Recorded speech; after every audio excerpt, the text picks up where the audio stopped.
Welcome everyone to the Herbert H. and Grace A. Dow College of Health Professions College Days. You may be students, parents, relatives, or friends. Whatever your role, we're glad you've chosen to learn more about the Nutrition and Dietetics programs. We encourage you to ask and post questions on our Health Professions College Facebook page. We'll be sure and respond to all your questions. I am Greg Zimmerman, a two-time CMU alumnus and Associate Dean in the college, and I'll be moderating this session. I also have with us Dr. Jeff Fisher, faculty member and assistant professor, as well as Lynn Evans, faculty and director of the didactic program and culinary lab. Jeff and Lynn, would each of you talk about the nutrition and dietetics programs, what you teach, opportunities available for students, and more? Sure, I'll go first. I'm actually the director here at CMU. I've been here for like 6 years. So it's very exciting opportunity that we just have. I'm sure Dr. Fisher will talk about the culinary lab that was just updated. We're in the process of that right now. So we're hoping to use that more so for the community, and I'm sure that he will tune us in on all of that and all the exciting things that are happening with that. But the actual dietetics program that we have here at CMU is the pathway on becoming a registered dietitian, so that you can take these courses and then you can become a registered dietitian. You can actually go into an internship and then also do a sit for the registered dietitian exam. Now I lost my train of thought. So there are many things that you can do with that degree. So you can either become either a community health person, you can do food service, you can do sports and wellness, you can own your own business. So anywhere that there is something to do with food, there's usually a dietitian in the background. A lot of times we don't actually know that there's a dietitian there, but if something has to do anything with food, even in universities, there's usually dietitians in the background there. Hospitals always have dietitians, long-term care facilities. So we all eat, so there's always usually there's a dietitian in the background, and we really don't actually know that they're actually there. So it's really an exciting career choice for people, because we all eat, we all love food. So it's definitely a good pathway to go on. Okay, well, maybe I'll introduce myself next, Lynn. So my name is Jeff Fisher. I'm an assistant professor here at Central Michigan University. I'm entering into my 6th year on campus. My background includes about 30 years of food service industry experience. I've worked everywhere from quick service to fine dining. Meanwhile, when I attended culinary school, I was trained by master chefs. I'm a certified executive chef as well. And so I bring all this food service experience into the classroom. The courses I teach are courses like food and culture, food service administration, among many other food-related classes. So as Lynn had told you a little bit about our new Culinary Nutrition Center, we're really excited about it. This has been a 4-year project in the making. It's a $1 million state-of-the-art renovation to our home ec lab. So we're really excited to share it with our present and future students. This new lab is going to be outfitted with commercial equipment. We'll have a state-of-the-art technology center where you can learn to apply different technologies in the preparation of food.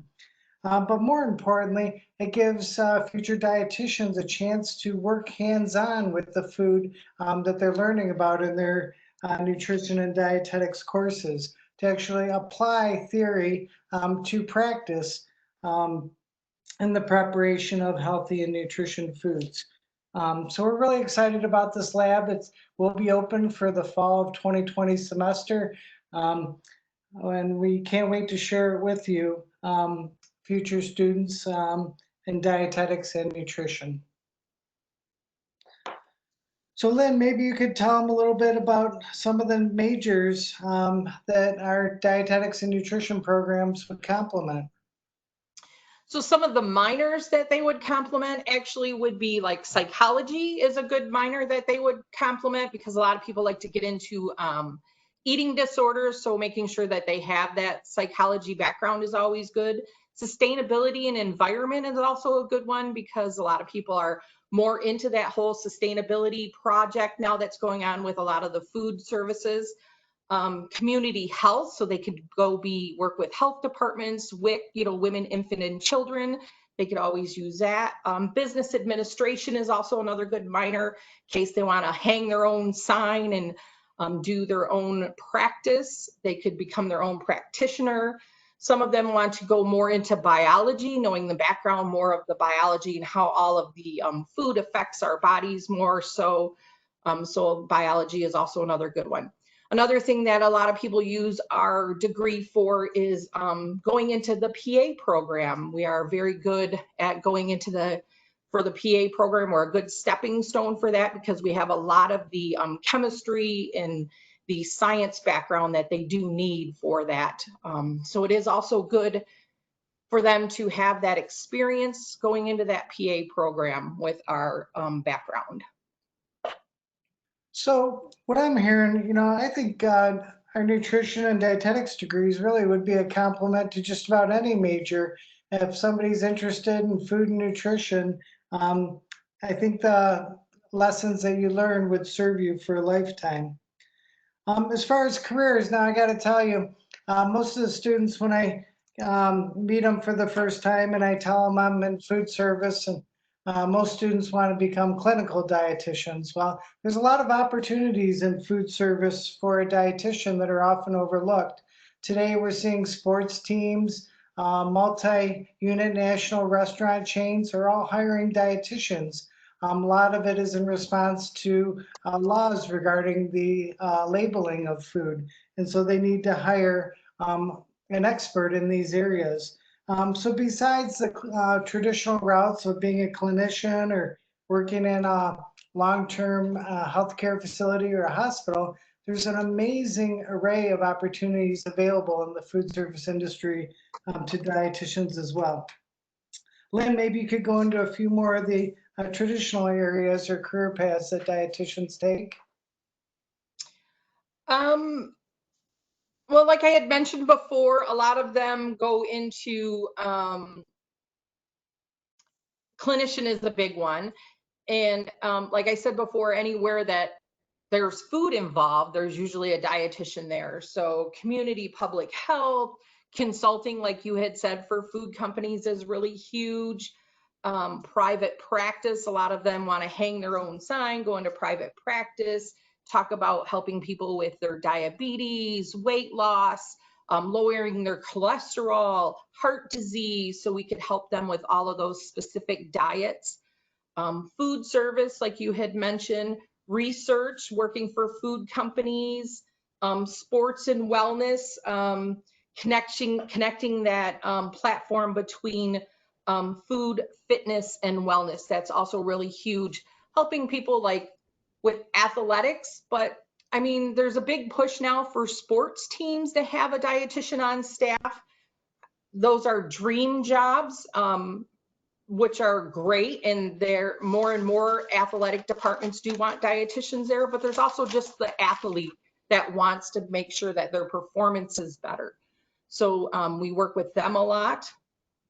So like I said, anything within the health professions field, like nutrition, even just doing a nutrition minor would be great for them. One of the things that I usually try and promote for some of the students that are kind of curious is to take our FNS, a Nutrition 370 course. It's a great course for them to get their feet wet, to look at that. It is considered a science course, so they're not wasting, I don't want to say wasting any of their time, but it will be counted for any of their major. So it's really good for them in that matter, just to even just learn a little bit about nutrition. We're all a little bit curious. We all want to, know a little bit more about it. So it's a very good class for them to start off with and to just get their feet wet to see if they actually like the background of nutrition. You know, Lynn and Jeff, I know CMU is very active and has many options for registered student organizations. Is there a student organization for the Nutrition and Dietetics program, and what activities and services do students typically pursue with that? I'm actually the advisor for the Student Academy of Nutrition and Dietetics, so it's called SAND for short. And they're a huge organization on campus. They meet twice a month, usually on a Monday at 5:30. I don't know what their actual schedule is this semester going forward.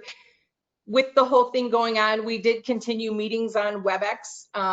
So they did their best. They actually did a really great job doing all of that. But they have speakers that come in from different realms of dietetics to talk about what they do, how they got there. They do a lot in the community, volunteering in other food organizations or food banks. So they help a lot with the food bank that's actually on campus at CMU. That was really big for them. So they're really excited about that. They work there a lot. So they have many opportunities. They have yoga classes and they do all kinds of things. That's really special. That's great. You know, Dr. Zimmerman, I'm glad you brought that up because one of my favorite activities I've been involved with since being at CMU was working with the dietetic students in a group we called the Mid-Michigan Nutrition Coalition. And we worked very closely with the Mount Pleasant High School and the GI Tech Center that is a group of culinary students to bring nutrition and healthy eating into the high school and teach the kids about healthy, nutritious snacks and alternatives to the food they're normally eating. So it was really a great opportunity for students to get out of the classroom, apply what they've learned, and make a difference in the lives of these high school students. So that's just an example of one of the many things that the Student Academy of Nutrition and Dietetics gets involved with. That's great. That's super. What would be the next step for a dietetics major graduate? If you're very interested in dietetics, like I said, one thing would be to take FNS 370, that basic nutrition course, and to get in touch with an advisor. I cannot stress that enough, to get in touch with that advisor to make sure that they can get a plan on the courses that they need to take to get out in 4 years. We all want to get out in 4 years. So to make sure that we're on that good plan to get all of our coursework done is very, very important. And then we can hook them also up with the RSO, that SAND group, Student Academy of Nutrition and Dietetics, to make sure that they can go with the meetings for them, because they also do, they rotate like who's going to be the president, vice president. So they have many positions that they hold that they'll rotate, so students can also use that on applications too. Right, and those leadership positions, I think, are a great way for students to show leadership and develop their skills and to show involvement in their program as they continue on in the profession. That's Yeah, a very very much. good point. Yeah, that's, employers really look for that kind of an example or experience, puts your resume at the top of the heap. So get involved is one of the best recommendations I could suggest, but keep your grades up too, obviously. Yes. What is so special about the year 2024? So the year 2024 is when the dietetics profession is going to go to a master's program. So in order to sit for the RD exam, you will have to have a master's. Currently at this time, you can have any master's. So if you are working towards that degree, but you haven't sat for the exam yet, you could get a master's in anything. They're not currently making it just in nutrition. But as all health professions have gone to a higher degree with how the education goes and the expertise they want from that person, is one of the things that our the Academy of Nutrition and Dietetics is looking at. So they are expanding that to go to a master's. So in order to sit for that exam, you will have to have a master's by January 1, 2024. If you have that if you sit for that exam before January 2024, you will be grandfathered in. You won't have to have a master's. But in order to go forward, if you sit after 2024, you will have to have a master's. But just so that you know, you can have that master's in anything that you would like to have it in. So if you would like to have your own office, your own clientele, you could always get it in business administration. If you wanted to go more for public health, you could get a master's in public health. I currently have my master's in public health because I wanted to broaden my horizons when I did mine. So, but if you want to be a nutrition expert or whatever, I mean, all of us are nutrition experts when we sit for that RD exam because it's a very hard exam. But you can have that in any other avenue so that you can expand your knowledge in something else also.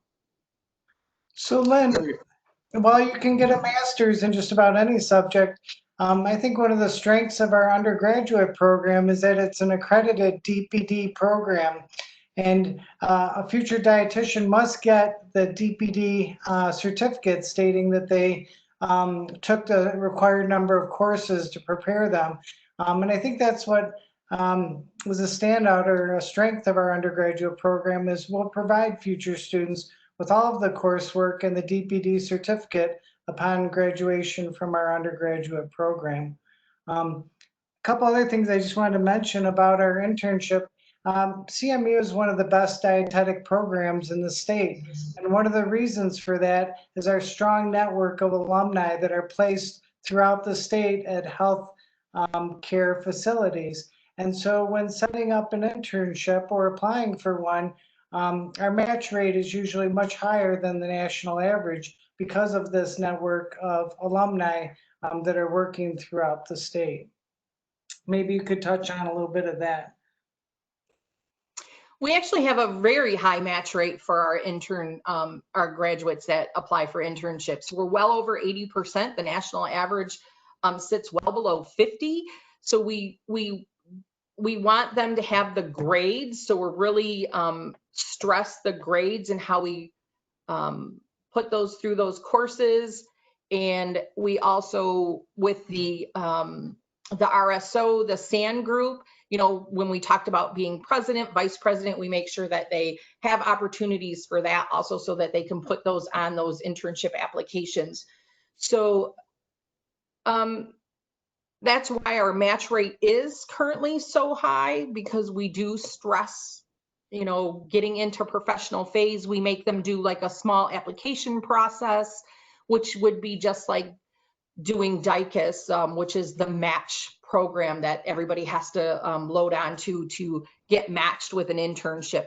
So we actually do like a small application process for them so that we help them with their letters. We help them with the whole application process so that they can be matched first round. So that's very important, and we hold that high standard. Well, did you have a second part to your question, Jeff? I'm sorry. Nope, that was it. You answered it very well. Thank you. Well, Jeff and Lynn, thank you so much for sharing the good news about the Nutrition and Dietetics program. That concludes our session. We again want to thank you for your interest in CMU and the Herbert H. and Grace A. Dow College of Health Professions. Don't forget to post questions to our Health Professions Facebook page. We'll be sure to answer those. You might also want to tune in tomorrow for a faculty panel at 11 a.m. Eastern Standard Time. This will be comprised of faculty members from various health professions disciplines. We look forward to seeing you soon. In the meanwhile, thanks again. Stay safe, be well, and fire up chips. Fire up. Yes, we look forward to meeting you. Thank you.